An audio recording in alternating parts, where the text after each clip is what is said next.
Hey y'all, so we're here for another motivational moment. It's you, me, and the Word of God. Let's get into it. Today's topic is this: are you a Pharisee? Let's look at the word.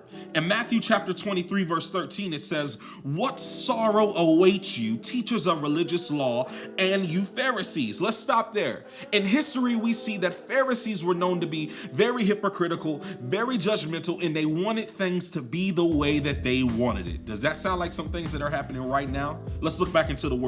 Jesus responds saying this: "Hypocrites, for you shut the door of the kingdom of heaven in people's faces. You won't go in yourselves, and you don't let others enter either." My God. Does that not sound like what's happening today in society? We cry that we want the church to grow. We cry that we want this generation to come in, and we won't even let them in because they don't look like what we want them to look like. They don't sing the songs we want them to sing. They smell like weed. Well, baby, how can they get delivered if they can't get into the room? There's a hunger of people wanting to get involved in the church, but they want nothing to do with the people. My God, we have to find ourselves getting to a place of being postured in a place of love. Love. Let's get back into this because I'll go on a tangent there. And it keeps going saying in verse 14 and 15, "What sorrow awaits you, teachers of religious law, and you Pharisees." He's saying it again.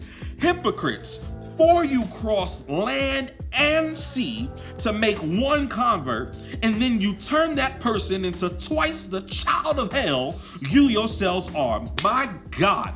That just lights a fire in me. We got people out here, we're making daughters and sons of rebellion. We got people who are doing the foolishness that we do, and then we want to say that they're just simply out of their minds and they're rebelling against the church, and this generation is going haywire. We're doing what we saw you do, and the next generation is doing what we do. When are we gonna break the cycle of being judgmental, hypocritical, and saying that all things are Christ? No, it is not. This has nothing to do with Jesus. It has everything to do with you wanting it to be the way you want it to be. Are you a Pharisee?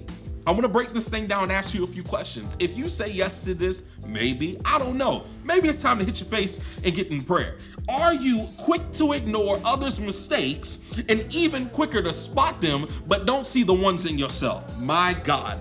Do you focus on your skills and other people's weaknesses, but avoid the weaknesses in yourself? Are you more concerned about tradition than you are about people?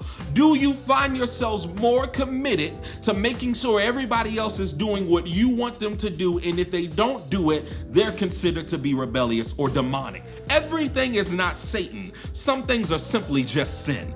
You have to get beyond yourself and say, "Lord, is it me? Is the church not growing because of me? Is my content not moving because they see the wickedness in my heart? Is it me, oh God? I gotta get away from being a Pharisee and get into being a disciple." We have to change our posture from judgment to love, from hypocrisy to love, from trying to make you like me to love. We have to point people to Jesus and not point them to our traditions. I pray you're encouraged by this. I pray you're convicted like I was convicted. I'm crying out, "Lord, let me not be seen as a Pharisee, but let me be seen as a servant."